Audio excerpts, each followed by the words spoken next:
Olá, eu sou o Fábio e você está no canal 10 Minutos Investindo. Aqui nós falamos de ações, opções, mercado em geral, day trade, swing trade e position. E esse, como sempre, é o nosso vídeo de início de semana, que eu gravo normalmente na madrugada de domingo para segunda-feira, na qual eu trago alguns pontos importantes e alguns movimentos da semana anterior e tento traçar junto com vocês as possibilidades e trazer também alguns papéis e alguns movimentos que podem movimentar bem a semana do nosso mercado financeiro. E sem mais delongas, vamos para a intro e já voltamos com o vídeo.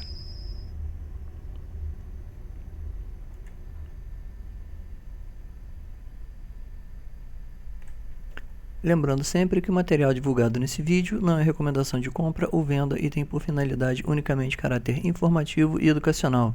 Assim como as empresas descritas não são recomendação de compra, venda e investimento, sendo única e exclusivamente do investidor a tomada de decisão ou abertura de conta nas corretoras ou bancos que aqui ora sejam citados. Bom, semana bem movimentada. Entre as indas e vindas, o nosso índice acabou fechando na casa dos 118 mil pontos. E o dólar na sexta-feira, junto com os DIs, acabou ganhando um pouco de força. Porém, ao meu ver, ainda não se perdeu o viés de baixa do dólar, como também não se perdeu ainda o viés de alta da Bolsa Brasileira. Então vamos para o gráfico.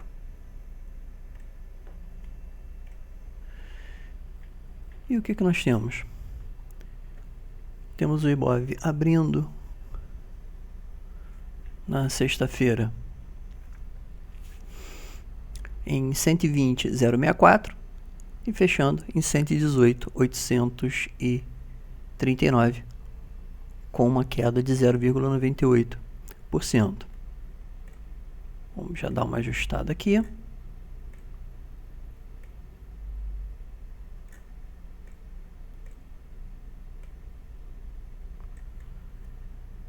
E mais uma vez, isso somente na sexta-feira. Olhando no semanal,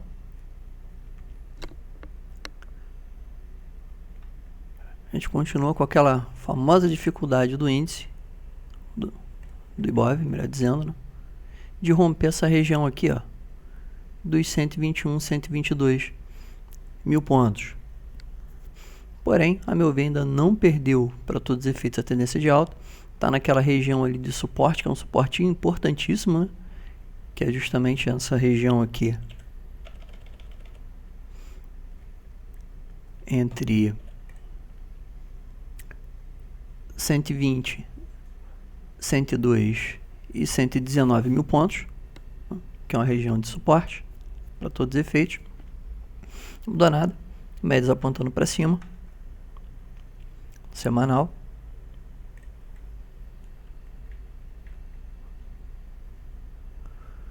No semanal, olhando uma venda forte nas últimas 2 semanas, né, dentro da média. Mas, como eu falei, ainda não sinaliza para todos os efeitos um sinal de reversão. Bom.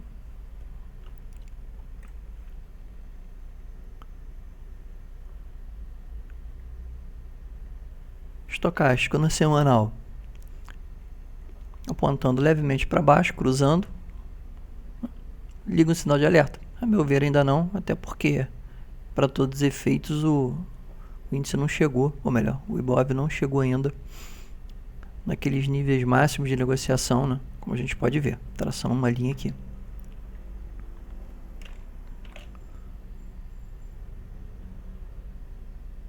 Olhando no diário, continua ainda numa linha de correção. Porém, não dá para dizer ainda, né, que ele perdeu, até porque ainda continua em cima dessa, bem dentro dessa faixa de suporte. Porém, o que acontece?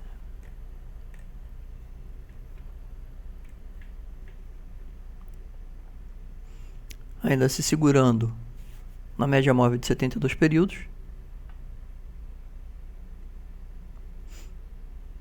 né? Bem acima dela, bem em cima da média móvel de 20 períodos. Uma correção maior, até onde seria? Bom, perdendo esse 118 mil pontos, a próxima faixa de correção, porque o próximo suporte está aqui na casa dos 115.700 aos 114.700. Seria uma correção bem mais forte. Porém, por enquanto, ainda não há sinalização, apesar de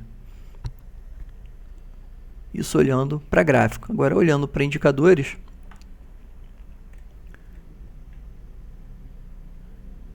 nós temos um volume, pelo menos na sexta-feira, bem acima da média de venda. Ele encostando na média central das bandas de Bollinger. Mas, como eu disse, encostando, rompeu um pouquinho para baixo, mas ainda não é um sinal claro, né, de mudança na tendência. Olhando no ajuste pelo MACD, estaria perdendo volume. A média rápida cruzou pela média de 20 períodos para baixo. Estocástico apontando para baixo. Bom, se a gente for olhar por indicador, OBV cruzando para baixo também, isso no diário. Vamos ver o OBV no semanal como é que tá. No semanal a mesma situação, bem parecido inclusive.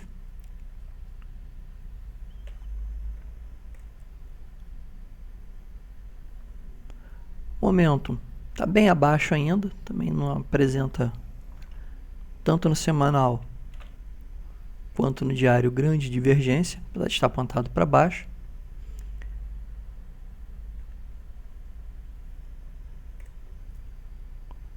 Olhando de uma forma geral, vou dar uma reduzida aqui só para demonstrar. A gente está nessa região aqui complicada, né? Que fica justamente entre esse valor de 118 mil pontos, aqui na casa dos... aqui na casa dos 119 mil pontos, e aquela casa, né, dos 120, 121, na qual ele não consegue romper. Ou seja, ficar de olho. A realidade é o seguinte: se durante essa semana ele perder esse suporte aqui na casa dos 118 mil pontos, aí pode ser, vamos dizer assim, uma correção mais forte para todos os efeitos, né? O que, a meu ver, vou ser bem sincero, até seria saudável. Uma correção aqui até que o ponto dos 115, 100... o primeiro suporte aqui, intermediário, seria aqui por volta dos 117.400, né? Não um ponto exato, 117.400, seria em torno de 117.400.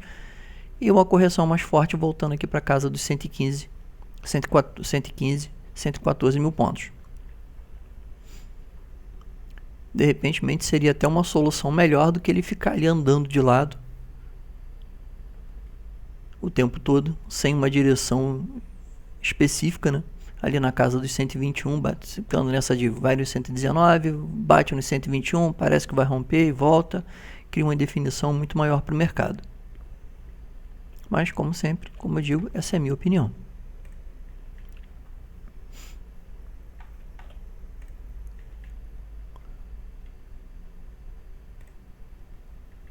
Olhando o dólar, aí vamos dar uma aumentada.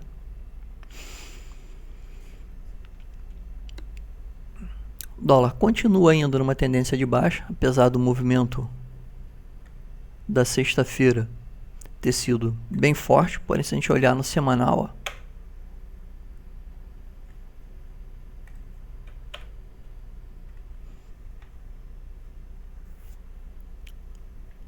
ainda foi de baixa, uma queda ainda da ordem de 0,61 até o fechamento na sexta-feira.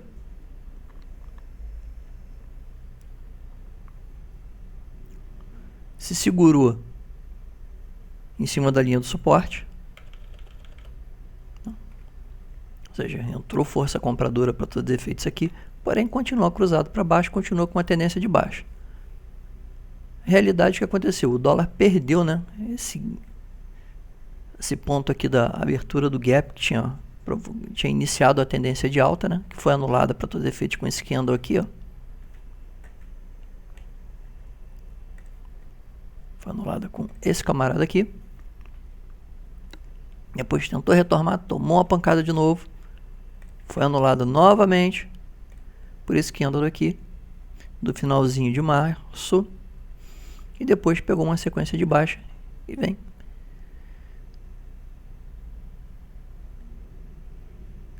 Ou seja, teoricamente continua a tendência de baixa, porém, como sempre, ficar de olho principalmente nos DIs. Por quê? Vamos olhar no diário, voltar para o diário aqui no dólar.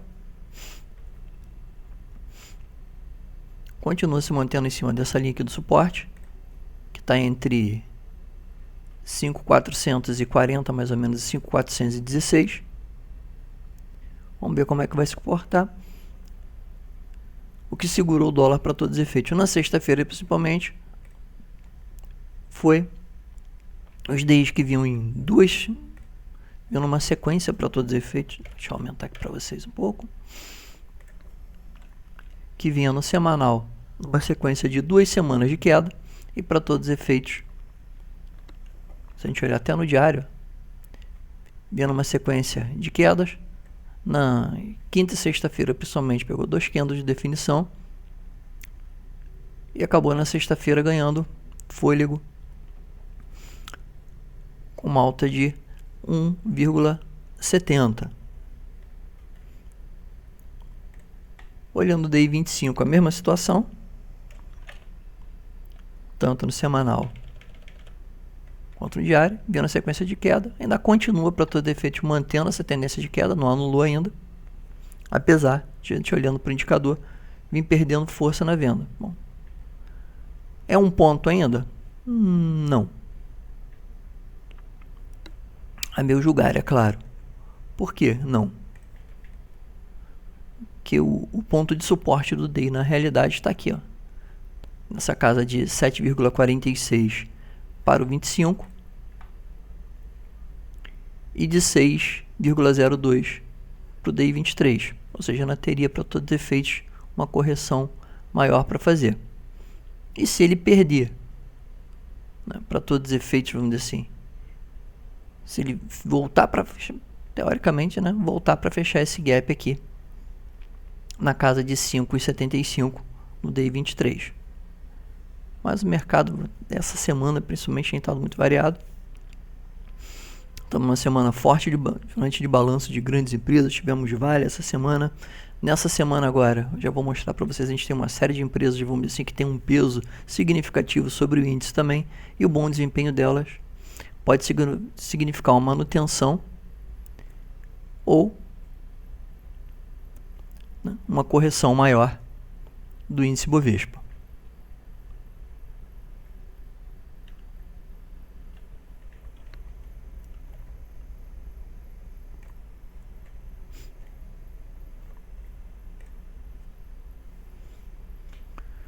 Bom, entrada de capital estrangeiro da semana passada para essa semana ainda teve um aumento.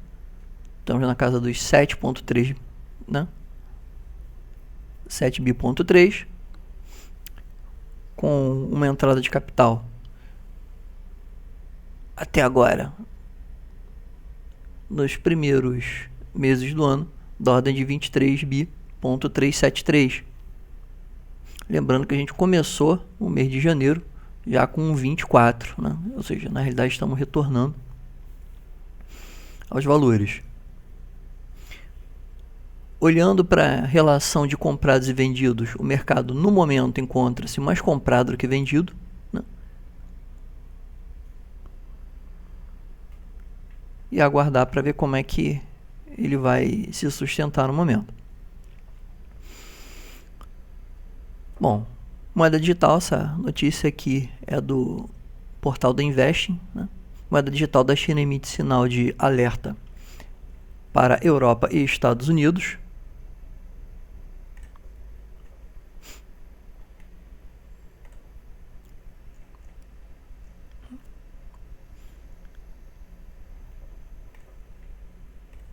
O artigo não é um artigo tão novo para todos os efeitos, mas exige, vamos dizer, um pouco de atenção, né?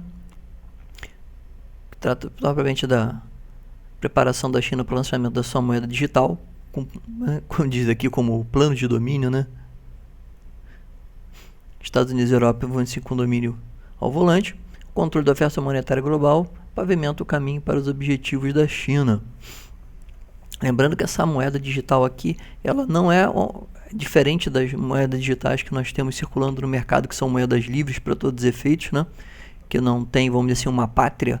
Vamos colocar essa moeda chinesa, ela é sustentada propriamente, né? Como diz, ao contrário das outras criptos, a versão chinesa está prestes a ser emitida como um yuan digital, né? Que é a moeda chinesa.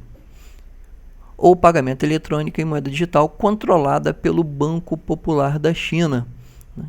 Que modifica completamente, né? Em relação às moedas digitais que nós conhecemos no momento. E a distribuição dela será via sistema em 2 níveis. Primeiro, o Banco Popular da China distribuirá o yuan a bancos comerciais responsáveis por fazer a moeda chegar à mão dos consumidores. E a China criará esforços internacionais para que a moeda atinja, né, e consiga ter uma introdução acelerada no mercado. Bom, segundo a notícia, o Banco Popular Chinês tem trabalhado em bancos centrais como Tailândia, Emirados Árabes e Hong Kong para explorar o sistema de pagamento da moeda digital entre fronteiras, e o grupo estuda usar a tecnologia para registro contábil distribuído. Ou seja, prestar muita atenção nisso, por ser uma moeda, vamos dizer, que ela não está diretamente ligada ao contexto, né? E a ideia geral que foi criada a partir da criação propriamente do Bitcoin, né? Isso é uma moeda controlada por um país na qual eu particularmente, tá? Isso aqui é uma visão pessoal minha, tenho muita dificuldade em entender como é que os números desse país funcionam, já que ele não divulga esses números, ou seja, os números que você tem divulgados são os números oficiais do país, não existe uma auditoria à parte sobre isso. Mas como eu sempre digo, é uma opinião particular minha. Eu particularmente não consigo investir em China, mais ou menos assim. Bom, balanço da semana, como eu falei, temos empresas que têm um peso razoavelmente grande sobre o índice. Temos Taesa, Localiza, Pague Menos, PetroRio, que inclusive a PetroRio ela anunciou um desdobramento, né? Vou falar um pouquinho mais à frente. Itaú, BBSE, Marco Polo eu coloquei aqui porque estava dentro do hall, veio na realidade junto. Gerdau, Porto Seguro, né? Vamos ver como é que vai ser. Inclusive a Porto Seguro e a BB Seguridade são do mesmo nível, né? Copasa e Bradesco. Inclusive, falando em Copasa, mais na frente a gente vai falar um pouquinho mais sobre empresas ligadas ao setor de água, esgoto e outras mais que estão, vamos dizer assim, no radar aí para serem leiloadas inicialmente e que possivelmente futuramente venham a abrir capital na Bolsa de Valores. Bom, empresas para ficar de olho nessa semana, inicialmente trazer como destaque, né, o IPO da Boa Safra Semente, conhecida como Soja 3, que inicialmente tinha saído na faixa indicativa, né, por baixo a R$ 9,90 e abriu as negociações na casa de R$ 13,90, né, já com literalmente, vamos assim, R$4 de diferença, e fechou na casa de R$ 16,20, conseguindo avançar, vamos dizer assim, do valor de base do IPO até o seu fechamento, mais de 40%.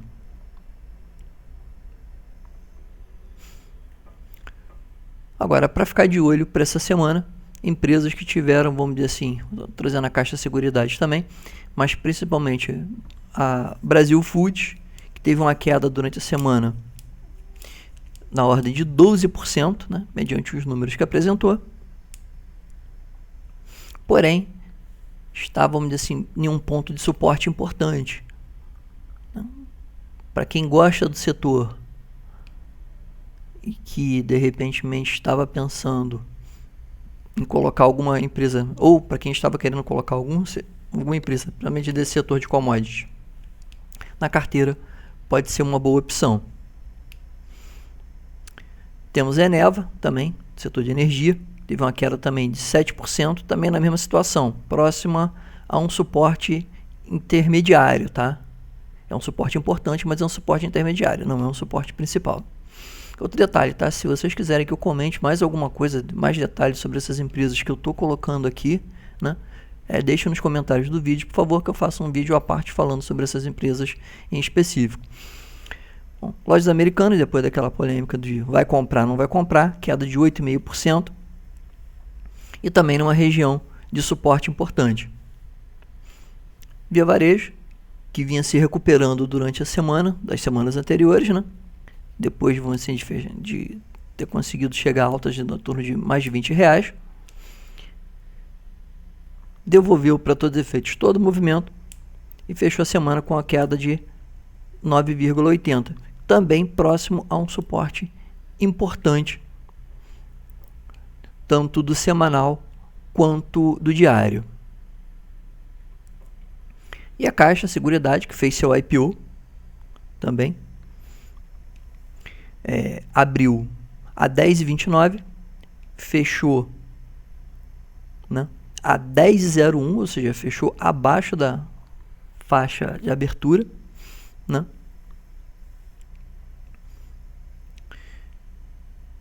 E que eu acho, particularmente, não digo que agora, mas que de repente uma entrada ali na casa dos R$9,90, por exemplo, dos R$9,90 aos R$8,80 seria uma faixa interessante. Lembrando que a Caixa ela tem por tendência, principalmente para quem gosta do setor e para quem pensa numa empresa assim, que tem uma boa possibilidade, né, e que vem com um histórico de certa forma de lucro crescente e uma boa possibilidade de pagamento de dividendos, pode ser uma boa opção, principalmente agora que os papéis têm por tendência a se estabilizarem. A única coisa que eu ainda tenho muita restrição quanto à Caixa é em relação ao free float, né, que ficou muito baixo, ficou abaixo inclusive, né, ficou na ordem de 17%, abaixo do mínimo requerido pelo novo mercado. Então, como eu já falei inclusive no vídeo anterior, eu imagino que ela deixe fazer uma segunda oferta futura para que isso chegue pelo menos aos 25%.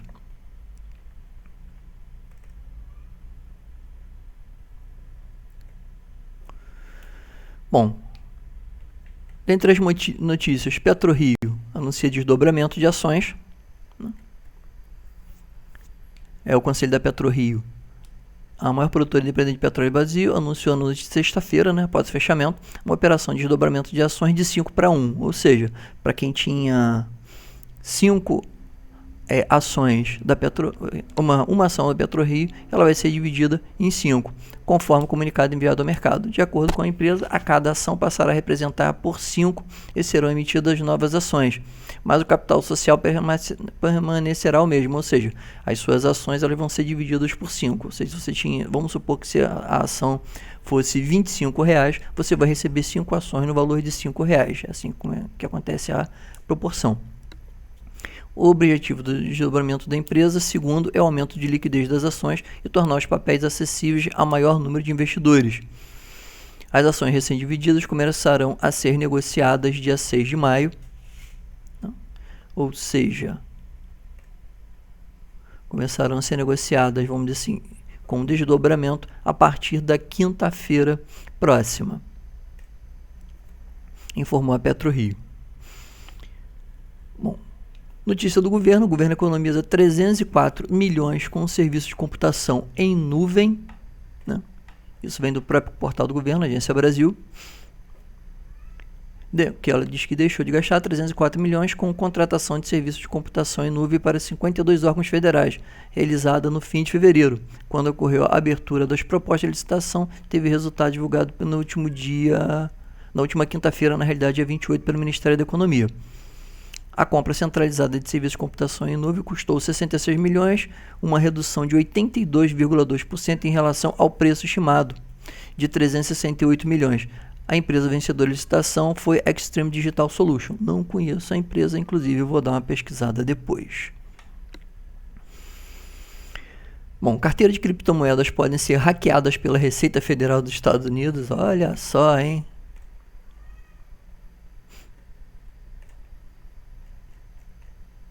Que interessante.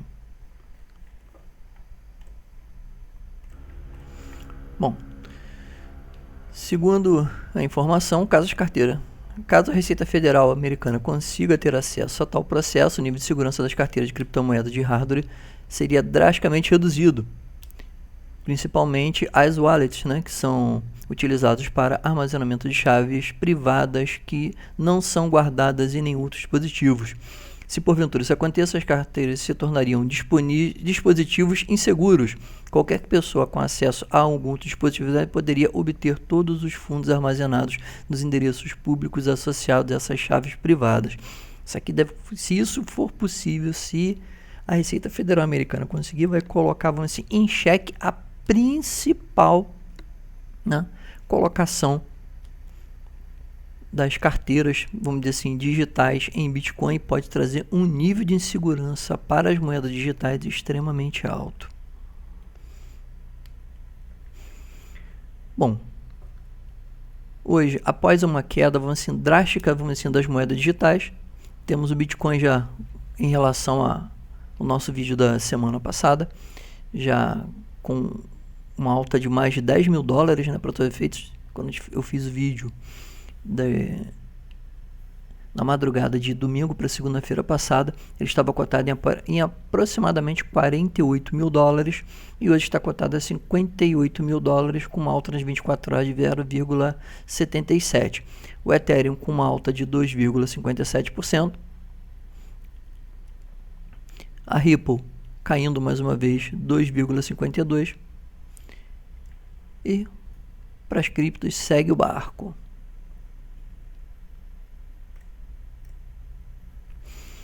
Bom, trouxe isso aqui que é um IPO diferente, né?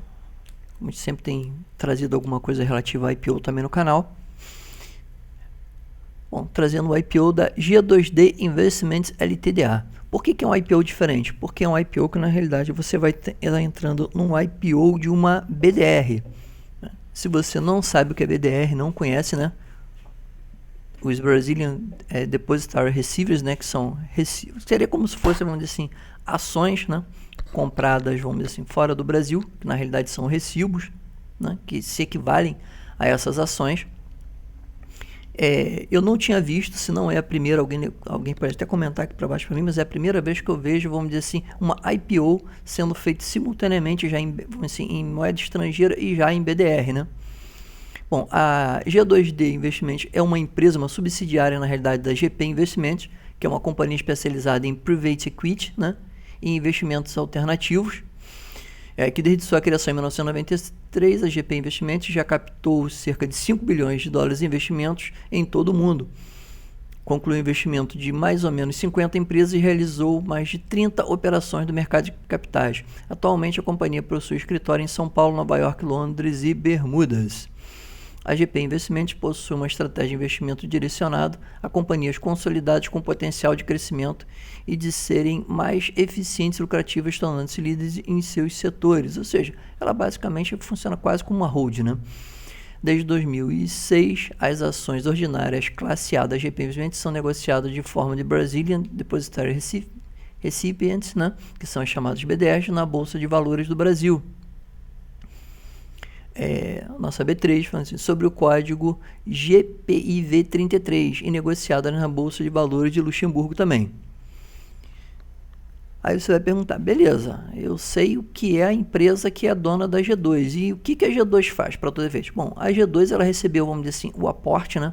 Foi direcionado para ela várias empresas que faziam parte do grupo GP, entre elas a Quer Educação, que opera como uma marketplace de educação que concentra estudantes do curso e escolas e faculdades do Brasil, a Mercado Bitcoin, né, que é uma empresa ligada à plataforma de ativos digitais, que o usuário pode comprar e vender criptomoedas e outros ativos digitais, a Blue, que é uma fintech, que se propõe a reduzir custos de transações entre varejistas e fornecedores, ou seja, é uma empresa intermediadora, específicos com imóveis, colchões, roupas, por meio antecipado de recebíveis.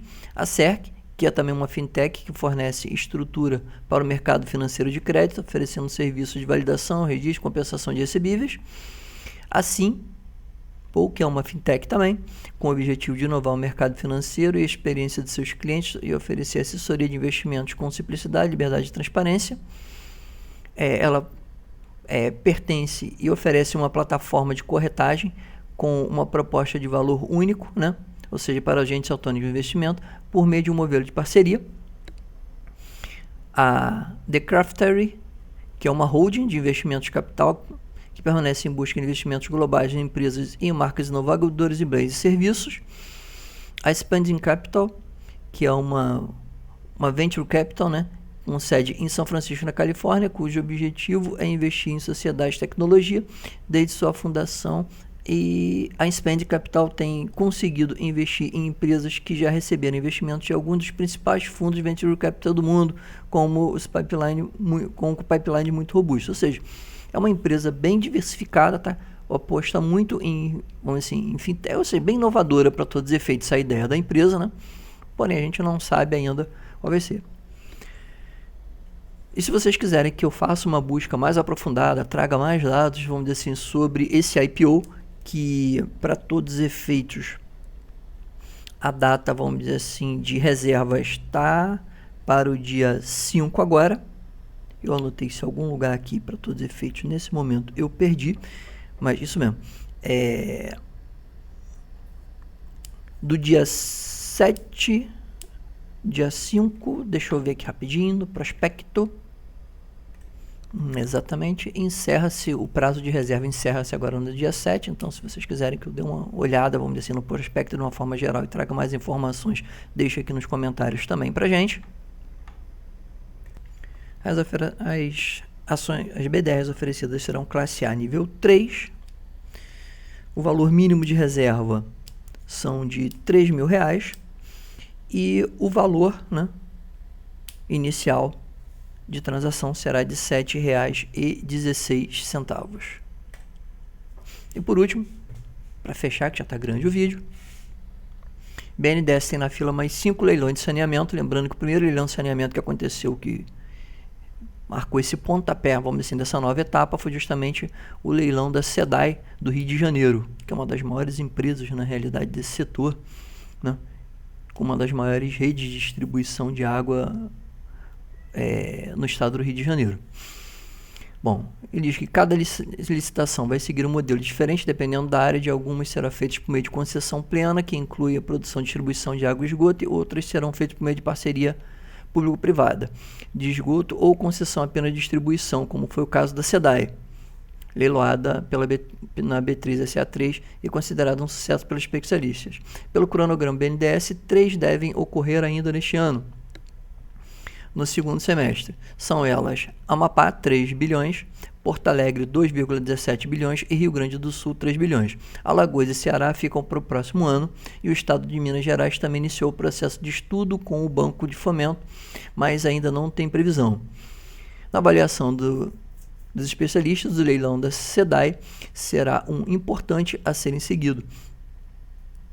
Seu sucesso pode incentivar outros administradores a adotar a mesma fórmula para universalizar o serviço de água e esgoto, que tem data de ocorrer até o ano de 2033. Atualmente, o setor privado está presente em 7% dos municípios brasileiros e atende 30 milhões de pessoas. A expectativa é que essa participação dobre com as licitações em andamento, e em 10 anos a fatia pode alcançar de 40% a 50%, segundo cálculos do mercado. Bom, são situações para ficar de olho também, que são bem interessantes e que normalmente são empresas que têm receitas, vamos dizer assim, bem recorrentes, e quando bem administradas conseguem trazer lucros, vamos dizer, respectivamente bons aos seus acionistas. Mais uma vez, se você não é inscrito no canal, caiu aqui de paraquedas, inscreva-se, ative o sininho para receber as nossas notificações, deixe seu like ou seu dislike também, não tem problema. Agora, se deixar o seu dislike, por favor, deixa aqui nos comentários para que possa cada vez estar melhorando a qualidade dos nossos vídeos. Como sempre, um muito obrigado, um bom dia a quem está começando o dia e bons investimentos.